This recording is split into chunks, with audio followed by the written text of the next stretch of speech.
Good morning, guys. So let's continue our lecture about connective tissue. We didn't discuss it until the end. So now we'll continue this and over this lecture with cartilages. Okay, let's start.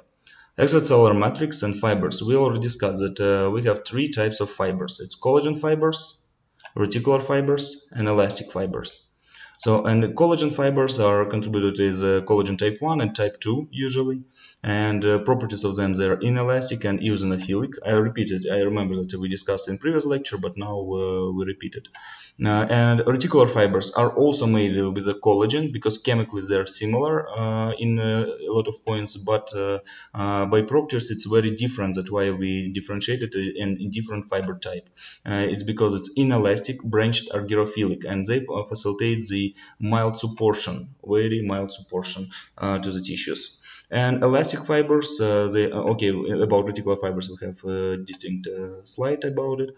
And then elastic fibers, they possess elastin, so this chemical compound is elastin, also very similar to collagen, but with some additional properties. It's elastic and eosinophilic in nature. Eosinophilic because it's composed of acids and composed of basic proteins, and that's why eosine is a acidic stain attached to this basically stained fiber. Okay, collagen fiber secretion. So we discussed in previous class. Major collagen types. We have type 1.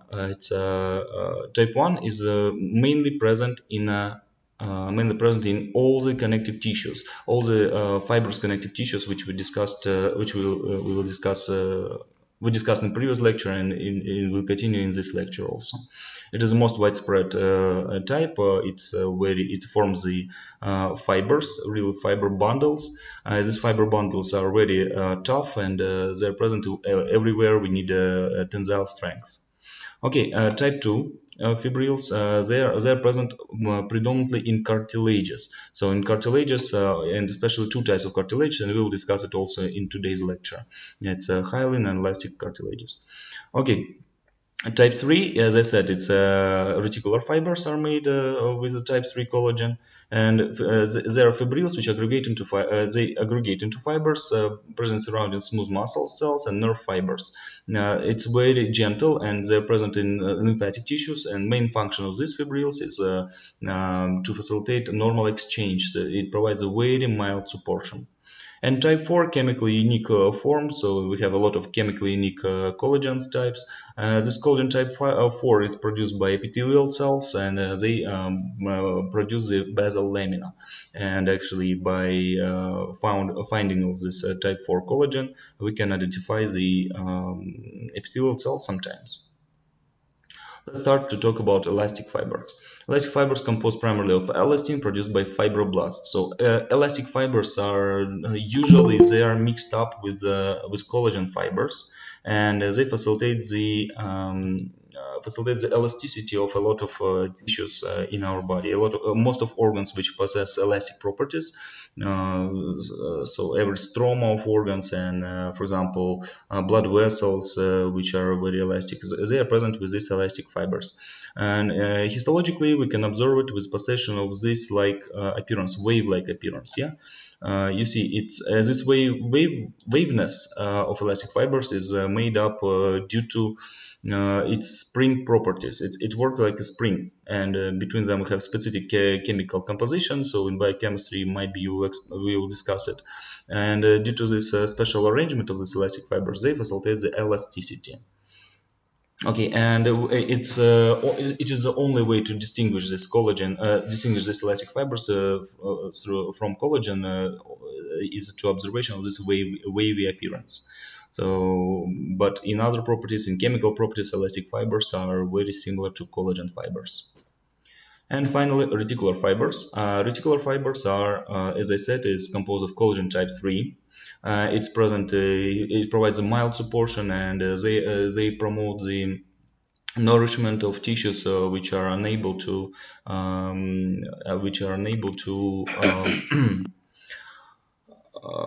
to feed themselves. And blood vessels are going through these reticular fibers, and they are present in loose connective tissues, which we'll discuss a little later.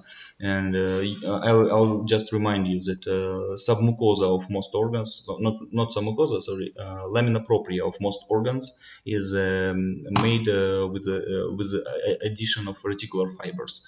About this, we'll also discuss a little later. So about their chemical properties and how we can observe them, it can be stained with a silver, and that's why these fibers are known as argyrophilic. So they're argyrophilic means they like it likes iron. Oh, sorry, silver. And silver can attach to these fibers due to their glycoprotein. Due to possession of glycosylated protein. So it is glycosylated, so means the carbohydrates are very firmly attached to these fibers, and that's why they attempt the iron or attempt the silver on the surface. Finally, let's talk about ground substance. Ground substance, it's a gel-like matrix. It's also we will discuss it in previous in previous lecture. Ground substance is a gel-like material, which first of all necessary to facilitate the exchange. It's diffusive, so and the liquid material can easily pass through it. And additional function of this ground substance is a possibility to it allows the cells to migrate through it. For example, it will be very important in inflammation reactions. So, for example, they are leukocytes, all the leukocytes which we know, which we discussed in blood, they can migrate from the blood vessels into the ground substance, and with the help of these components of ground substance, it can penetrate there. Okay, and this is contains adhesive proteins that regulate cell movements, as we discussed before. Also, this ground substance is usually rich of nutritional components, amino acids, glucose, water, salts, and everything what we require, and also fats, and we require this to nourish the cells. That's why ground substance is present everywhere. We need to nourish a lot. So, and as much ground substance is present, as more it means more nourishment is required in these cells. So then components of ground substance. Ground substance contains salts, ions, and soluble protein. So, but what is insoluble here? Is there glucosaminoGlycans? GlucosaminoGlycans, it is really like a gel. It's components of them. So in we have some dishes which are we have some no dish. So I mean we have some foods which are made so actually also made with glucosaminoGlycans, like agar-agar. You might be heard about it, which you can see in cakes. It is made in glucosaminoGlycans like structures. Okay, glucosaminoGlycans, they usually attach to form proteoglycans, attach to proteins to form proteoglycans. And this proteoglycans is the main media of the ground substance. And proteoglycans can aggregate on another glucosaminoGlycans, and which creates a more complex structure. And we have additional adhesive glycoproteins.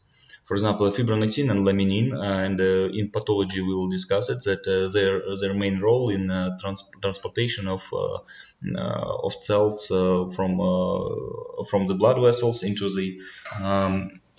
the connective tissues, so facilitate the inflammation. Okay, now let's switch to the most important part of this of previous and this lecture. It's classification of connective tissue. Connective tissue is classified into two main types. It's loose and dense. Loose connective tissue, in some books, is also named as areolar connective tissue. It is shown on this diagram, so we will discuss it in next slide. But already here we can mention the difference. Yeah.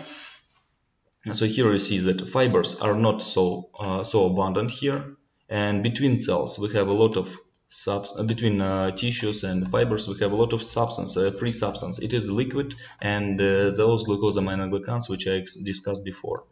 And also here you can see a lot of different cell types. All the cell types we discussed before, like neutrophils, macrophages, lymphocytes, also plasma cells, for example, like this, and also fibroblasts. In less amounts, fibroblasts are present here. So this is, as I said, loose connective tissue is responsible for exchange. But dense connective tissue is a different type of tissue which possesses very firmly attached fibers. So fibers are present very closely to each other, and between these fibers we can find fibroblasts. So you see here this nucleuses which you see here, they are fibroblasts. Usually inactive fibroblasts, because tissues are already produced here, and the role of these fibroblasts is just to maintain the this connective tissue, to degrade collagen, which is due to strain of them, and also and they also produce glucosaminoglycans, but here they are not so abundant. Okay, let's discuss it. Loose areolar connective tissue. So which features of loose connective tissue we know? It's highly cellular, numerous cell types present. So numerous cell types. All the cell types we discussed before, migratory cells and resident cells are present here. And here might be, and only in loose connective tissue we can find all these migratory cells. Normally they are present only in loose connective tissue, and even abnormally they are present in loose connective tissue. So very rare case when dense connective tissue is abundant with migratory cells. That's why all those migratory cells we discussed before, they are present only in loose connective tissue. So keep it in mind. Fewer and smaller caliber collagen fibers compared with dense. So fibers, you see, if we discussed here that fibers are very abundant and one fiber is followed by another fiber without any gaps between them. So here we have a lot of gaps. So here we have collagen fiber, but between them we have, between collagen and elastic fibers, we have a lot of gaps which are filled with ground substance. And here you see abundant ground substance. This is the next statement. Abundant ground substance allows for diffusion of nutrients and wastes. And exchange happens through this ground substance. This is typical for loose connective tissue, unlike dense connective tissue. There we have less of ground substance. And that's why exchange through the dense connective tissue is much slower, much less effective than through the loose connective tissue. It's highly vascularized. So blood vessels are entering here with the help of so they're present. Okay, I said you before. Loose connective tissue is present everywhere. We have a tangent. We have we have requirements of nourishment. So, and as of course, loose connective tissue is present there, and this brown substance is used by these blood vessels, and blood vessels just facilitate the exchange through this. And through this loose connective tissue, and blood can facilitate its function only through the loose connective tissue. Okay, it's highly vascularized as we discussed. And last one, provides padding between and around organs and tissues. Its padding is also physical, mechanical supportion of tissues happen here. Also, for example, our fat cells we discussed before. It's adipocytes also present, very commonly present in loose connective tissue. So, okay. And that's why they're present between different organs inside one organ, so to separate it into some parts. So we have the loose connective tissue between them. And now finally let's talk about dense connective tissue. So dense connective tissue is composed of densely arranged fibers. And densely arranged fibers, and you can see it here. So one fiber is followed with another fiber, yeah. And it might usually present with collagen type 1, but also usually connected with elastic fibers. And as you see here, for example, you see it's a wavy appearance. So here, along with the collagen fibers, we can find some elastic fibers. And also they're present in here, but it's not so evidential here. Okay. And let's talk about two types of dense connective tissue. There are dense irregular, and dense regular. So obviously this one is a dense irregular. You see here we have not regularly arranged fibers. So fibers are they move in this arrangement. So they can curve each other, they can interhale each other, and due to this dense connective tissue, dense irregular connective tissue, so have a tensile strength in all directions. Yeah, it's not so strength. It has no so high tensile strength as a dense regular connective tissue, but it has tensile strength in all directions.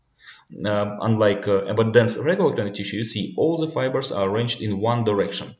You can never find this like appearance. Never. It never happens. Because these fibers are present in areas. So this dense regular connective tissue is present in areas when we require tensile strength in one direction. Okay, let's talk about examples. Dense irregular connective tissue is present in skin. It's present in stroma of organs. It also present in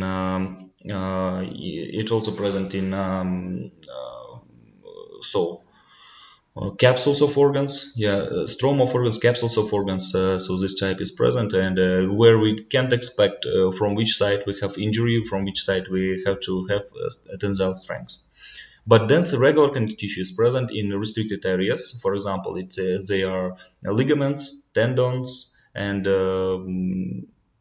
ligaments, tendons, and also here it's not mentioned, but is there aponeurosis. Aponeurosis is a flattened tendon. So a tendon is directed from the muscles, you remember. Aponeurosis are also directed, is actually the same as tendon. It's just connection of muscle to some other tissues. And also don't forget about ligaments, as we discussed in anatomy classes. Yeah, ligaments are attaching bone to bone, first of all. And sometimes, actually, in the inner organs, we also have some ligaments. They're also made up of dense regular connective tissue. Okay, that we discussed. And finally, let's discuss the connective tissues with special properties. They are not classified in previous way.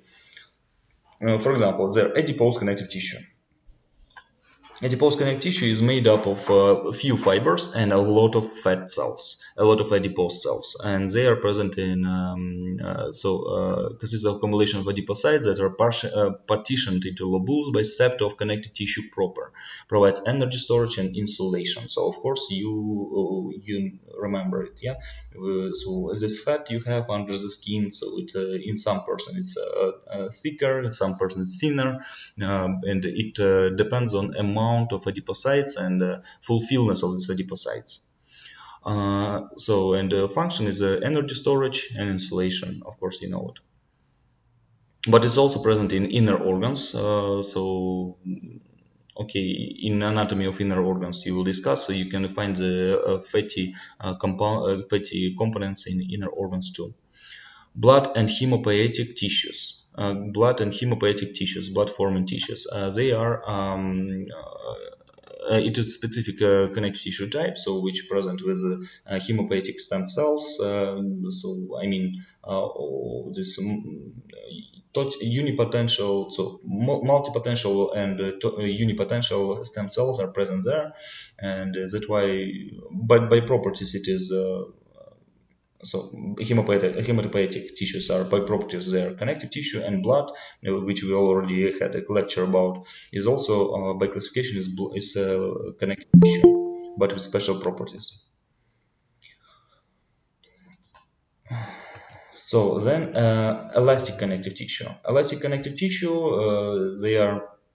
It is a tissue. So you remember we have elastic fibers, and we used to discuss that elastic fibers is just mixture, is usually the admixture of elastic fibers into the collagen fiber.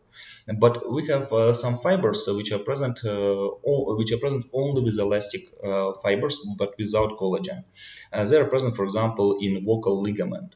Vocal ligament, by which we can tension and distension it, and to regulate our voice. Another example of elastic connective tissue is present around blood vessels, around arteries, and so around the aorta and other arteries. Okay, We have reticular connective tissue. Reticular connective tissue we already discussed. So when it's a loosely arranged connective tissue, which is mostly composed of collagen type 3, also known as reticular fibers. So it's present in hematopoietic tissue. So that's why hematopoietic tissue here, so which we discussed here, it's overlaps with the overlaps with the reticular fibers. So they are present, for example, in lymph nodes, lymph nodules, and bone marrow and spleen. Okay, and finally, let's discuss. I think we discussed in beginning of this lecture, mucoid connective tissue. Mucoid connective tissue is embryonic connective tissue, which is present with mesodermal cells, and these mesodermal cells they are surrounded by ground substance and delicate collagen fibers. So this connective tissue is present only in umbilical cord, only an umbilical cord um, of the newborn baby. And finally, so we have also special types of connective tissues, which are known as cartilage and bones. And next lecture, so today's lecture, we'll discuss about cartilage. It's pretty simple, but understanding of cartilage histology will give you an understanding of bone arrangement also. So that's why now let's switch to cartilage topic.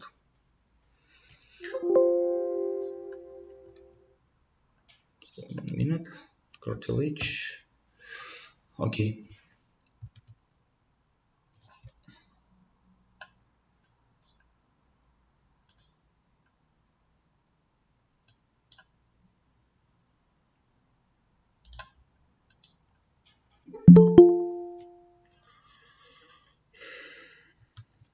Okay, cartilage. Uh, what's the composition of cartilage? So composition is very similar to every connective tissue. It's also composed of cells and extracellular matrix. Uh, so, but what? So this is everything what is in common. We have a lot of common things we will discuss a little later. But we'll stop our attention on what is dissimilar to the connective tissue and cartilages. And cartilage is avascular and possesses no lymph vessels or nerves. This is one and first and most important differences between cartilage and connective tissues. In cartilage, we have no blood vessels and no nerves. So cartilage never hurts. Okay, here you can disagree with me. So actually, boys, whoever broken his noses, yeah, you know that nose is composed of cartilage, and when you broken this nose, it hurts, but actually hurts not cartilage itself, but hurts the superficial layer of this cartilage, which is known as epicondrium. Epicondrium or perichondrium, which is present with the blood vessels and nerves, which supply this cartilage with the nourishment. Okay, but this is the point of our further discussion. Let's discuss the classification of cartilages. We have three types of cartilage: hyaline, elastic, and fiber cartilage. Hyaline is the most abundant type. They provide non-rigid support. Then elastic cartilages provide support with large amount of flexibility.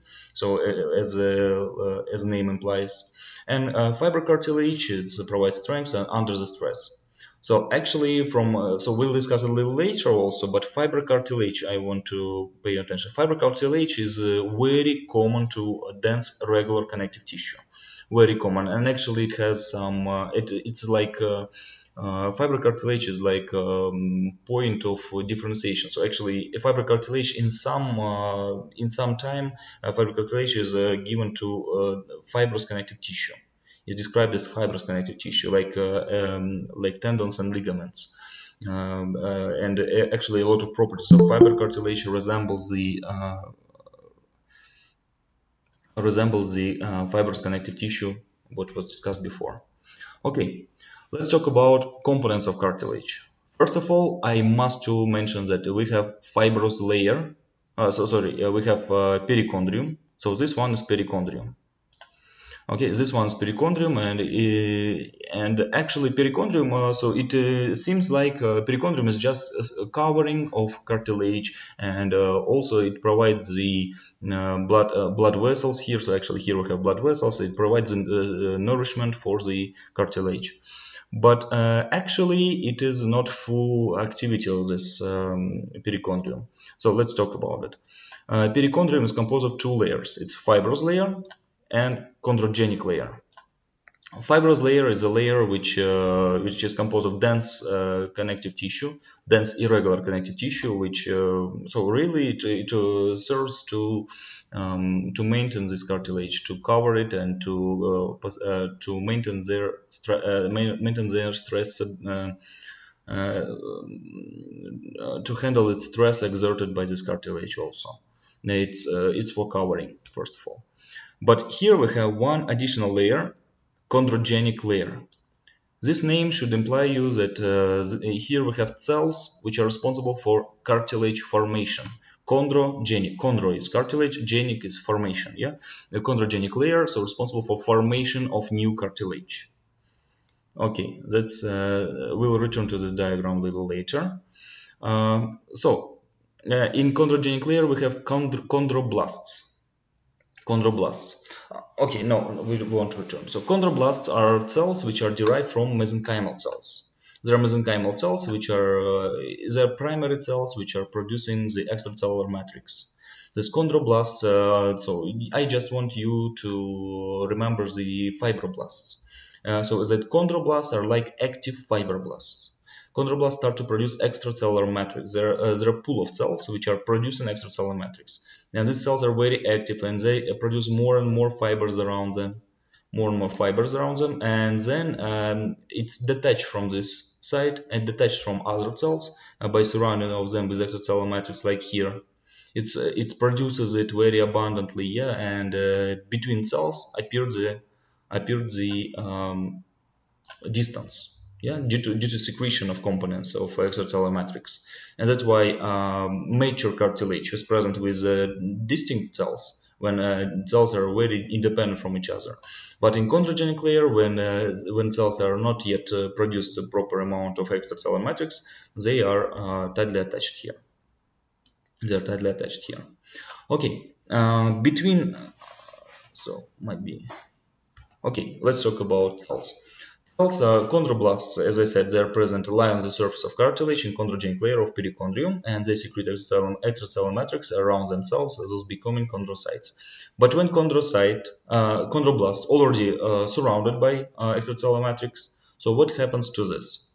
So here you can read it, but I'll explain you on diagram. So take a look here. Just imagine, chondroblasts are active cells, they are dividing cells, they are able for mitotic division, and they surround themselves with extracellular matrix. But when it moves down, so nourishment goes through this fibrous layer. Yeah, I remind you, blood vessels going through in a fibrous layer, and as well nourishment is less available for the cells. If it's less available for the cells, so these cells start to shrink. And because you see, cytoplasm of chondroblast is responsible for synthesis. You remember it possesses a lot of ribosomes, a lot of Golgi apparatus. It's active cell, and it's like manufacture. Yeah, so it's like manufacture. It requires a lot of space. And that's why the cells are very huge. But as well, same cell surround itself with the extracellular matrix.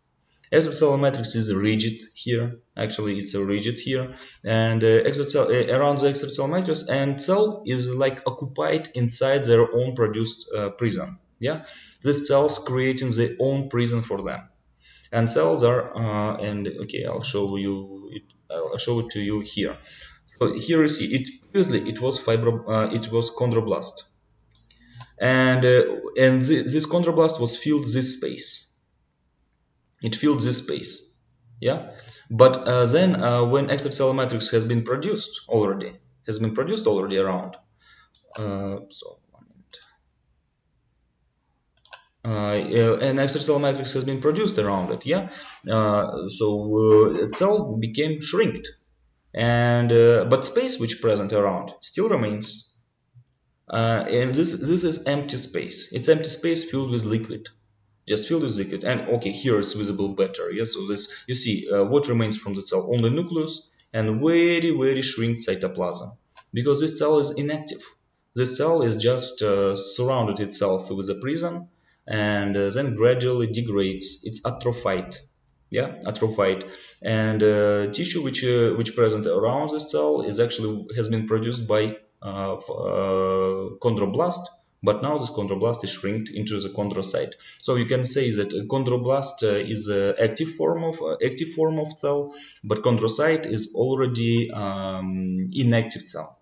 This chondrocyte is already it's like retired cell when it surrounds itself with a prison, surrounds itself with a tough matrix, and this tough matrix doesn't allow the division and growth more and more. So that's should be noticed by you. So let's talk about this. And this space which is present around it is known as lacuna. Lacuna. So here, lacuna. And actually, a role of this lacuna is it has no role. It's just a remnant of space which is made by chondroblast, and that's why lacuna is present in already matured cartilage. Uh, so another function of chondrocytes is secrete and maintain extracellular matrix. Yeah, of course, if extracellular matrix is degraded and or injured, these chondrocytes are able to become chondroblasts again, and same as in fibroblasts. Yeah, so when fibroblasts are inactive, just little stress, little injury to the tissue, and these fibroblasts get activized and they keep producing the extracellular matrix. Same idea for chondrocytes. And they are frequently located in isogenous groups, a cluster of chondrocytes resulting from the proliferation of a single chondrocyte. So let's explain it to you. You see, I said to you, chondroblast is active cell, it's dividing cell, and for example, in this position around it, so when it just starts to surround itself with the extracellular matrix, this cell is able to split just for mitotic division, just by mitotic division, and as well it splits. So, but space around is restricted, and these cells are present very nearby to each other, one cell and another cell. And as we see here, so one cell and another cell, they are like stick to each other. But previously they were common cell, they were common chondroblast. But after the splitting, these cells start to continue producing the extracellular matrix, and they start to produce extracellular matrix here, and even between the cells, and both of them produce the border between them, and this is a typical appearance of nests. So let me show it on this diagram. Yeah, like here you see, previously this was the space of chondroblast, but then they divided and they keep producing the extracellular matrix here, here, and here in both sides, and that's why we see this appearance. And this is typical characteristic feature of the cartilage, that they possess this isogenous groups. So this structure is known as isogenous group, so which is composed of same cells. And these isogenous groups are typical for hyaline cartilage, and we will discuss it. Okay, but what about extracellular matrix? Extracellular matrix is composed of fibers. So first of all, fibers are usually predominant fibers are collagen type 2. Collagen type 2. But along with the collagen type 2 fibers, we have elastic fibers in elastic cartilage, and but in fibrous cartilage, instead of collagen type 1, instead of collagen type 2, we have collagen type 1. And okay, we will discuss it later, but main idea is that first of all, fibers are collagen type 2. Only one exception is fibrous cartilage. Ground substance is same as dense connective tissue. It's tissue fluid surrounds proteoglycan aggregates bound to collagen fibers. Collectively, this form a firm gel which resists compressive forces. So that's main idea. So an extracellular matrix is possess subdivisions.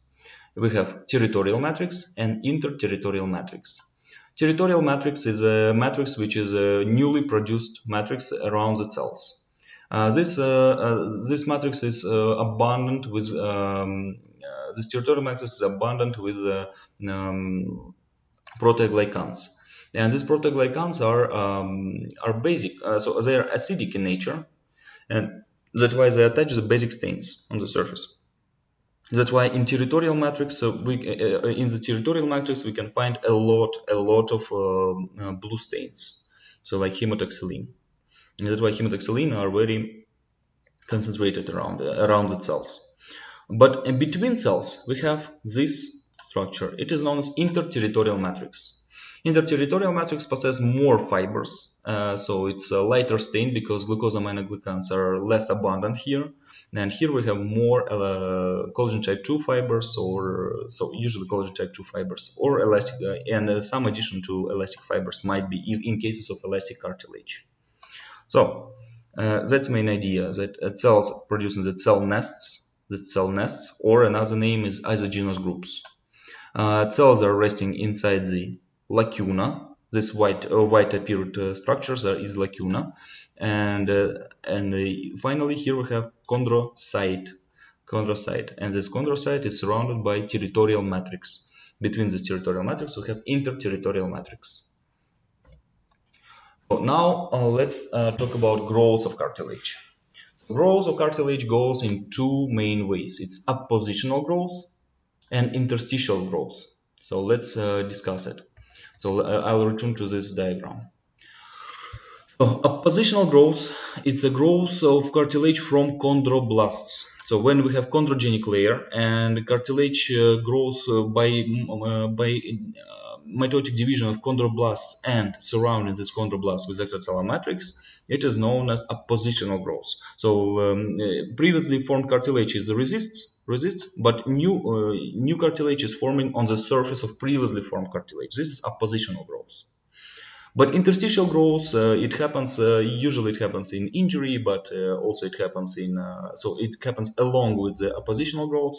When chondrocytes, which are present here, they get nourishment, and they still start to produce more extracellular matrix. So it's this condition predominantly present in damage of cartilage, in the when we have fracture of cartilages. It's interstitial growth. Okay, let's continue. Interstitial growth is a process that forms new cartilage within an existing cartilage mass, so inside the cartilage mass. So that's main point. And now let's discuss the types of cartilage. First of all, hyaline cartilage. Everything we discussed before is typical for hyaline cartilage. It possesses the perichondrium with fibrous connective tissue around, and blood vessels which are present here. These blood vessels, you see RBCs are present inside, and nourishment goes from this blood vessel through this perichondrium towards the cartilage. And here in the hyaline cartilage we have collagen type 2 predominantly, a lot of proteoglycans, and cells. So you see cartilage, this hyaline cartilage is one of the it's solid cartilage, and that's why here we have much more isogenous groups, and lacuna is more widespread, so isogenous groups are more present here, and around we have much larger lacuna, so which is more obvious for us. Okay, and along with it, so isogenous groups are more present here. Hyaline cartilage, what's the location of hyaline cartilage? So function, first of all, usually hyaline cartilage is used as a shock absorber. Hyaline cartilage is present in areas of fetal skeleton. So fetal skeleton, what for example, it is present in okay, fetal skeleton is present, for example, in surfaces of joints. So you remember in anatomy we discussed that on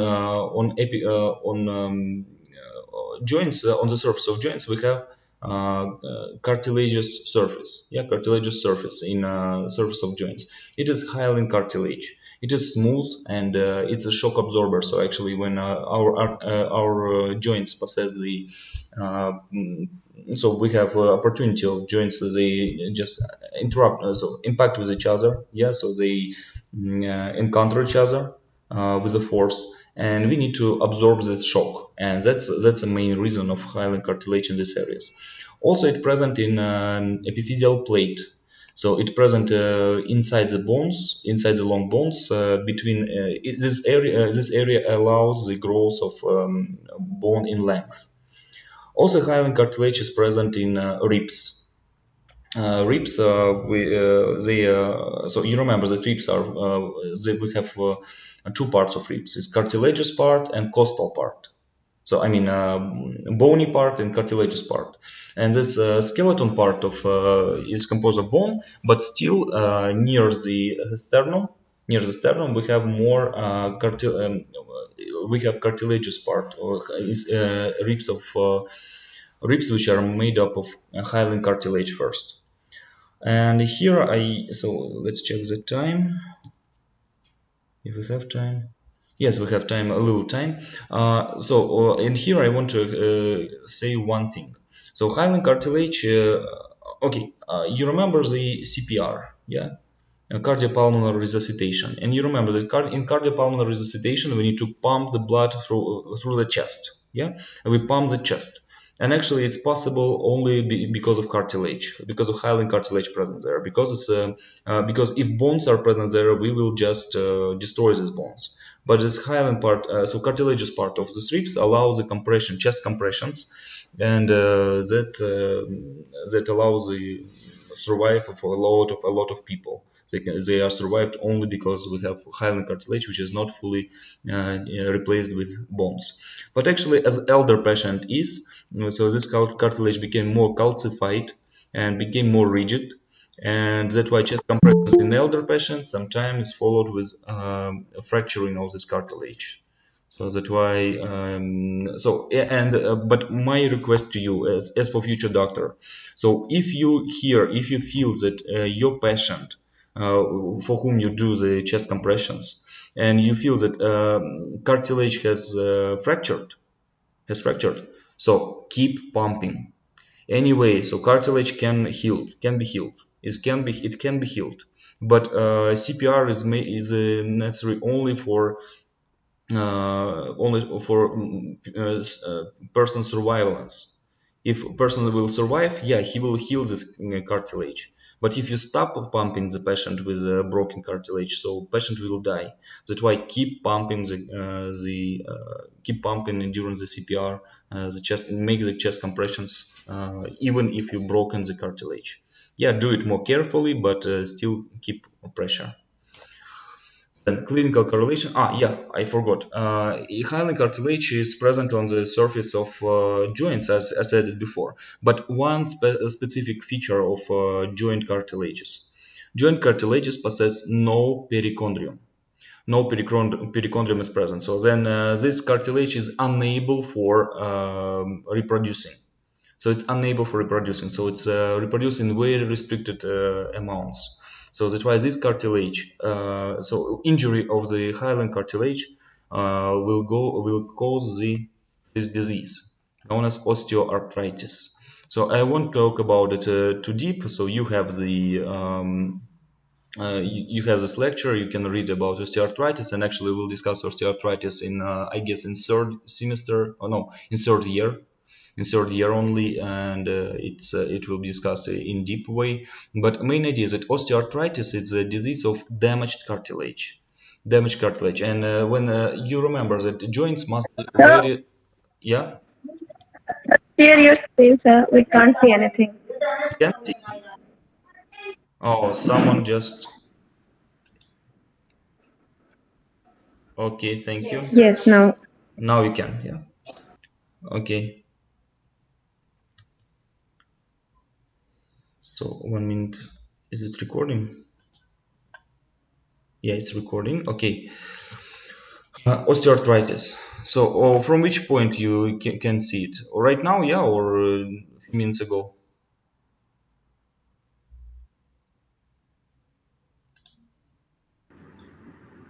So you couldn't see it right now. Okay. Osteoarthritis.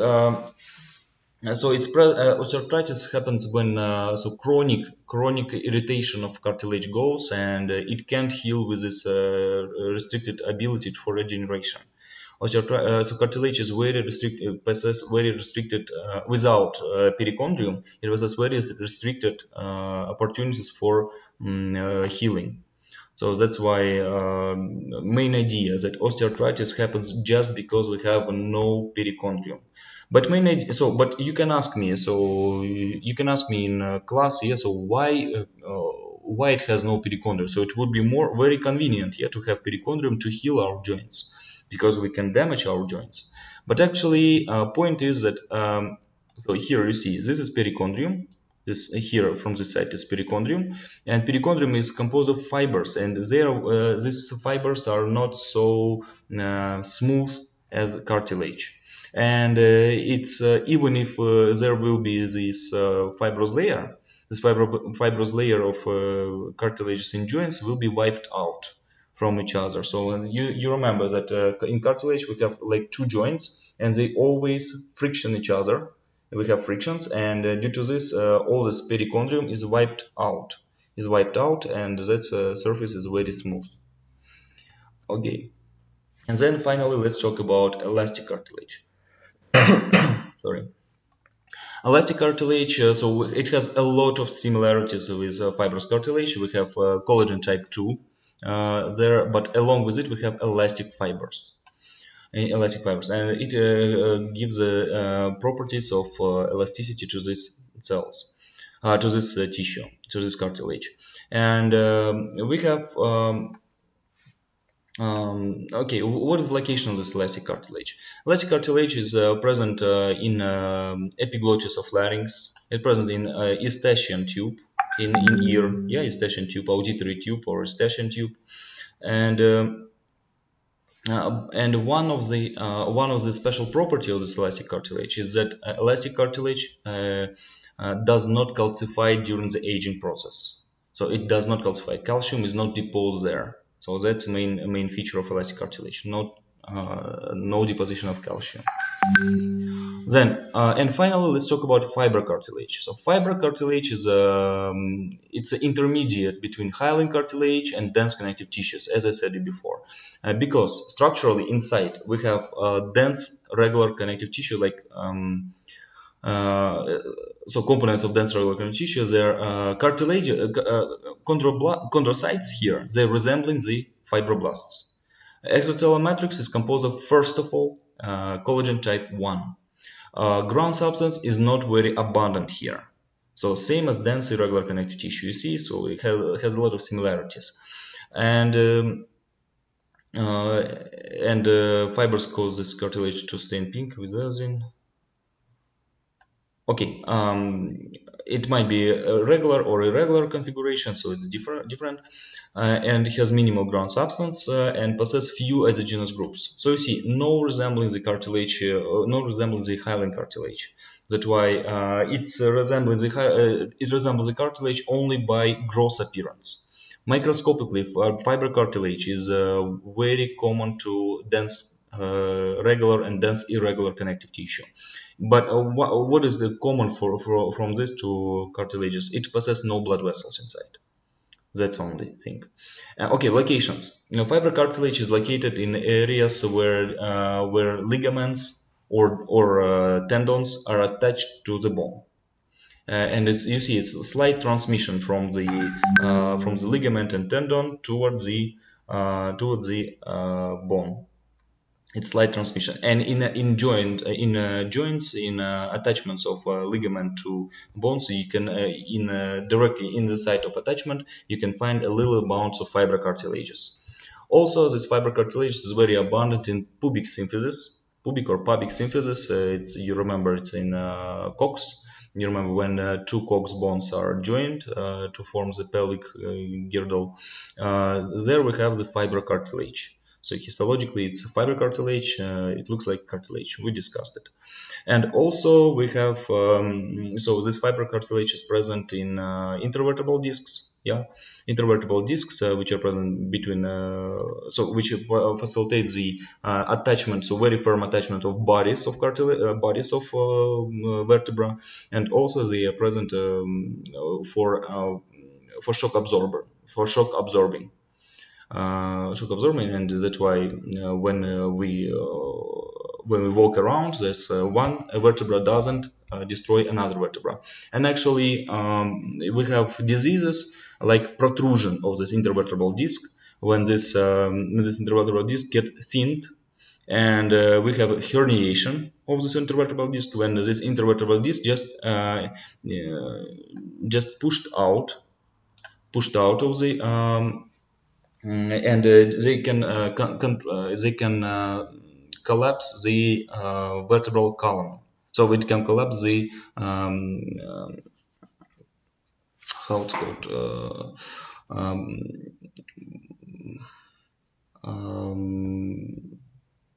spinal cord. It might collapse the spinal cord, and that's why it has a very tough outcome of this. Okay, and functionally it combines great tensile strength with flexibility, frequently found where a tendon or ligament attached to a bone, as I said, like it in the pubic symphysis and knee cartilages also, yeah, I forgot to say, and also in intervertebral discs. So here on this diagram, so all the differences, so one to another is described. So before the practical class about cartilages, I wish you to observe it. And here also you can observe the oppositional growth and interstitial growth in details. So here it's explained much better, as I explained here, but at least a superficial understanding of this is enough. Thank you for attention. For now it's over. So now I'll check your attendance. So Saidarshrav just joined, so nice time to join. So I'll check your attendance now. Don't leave.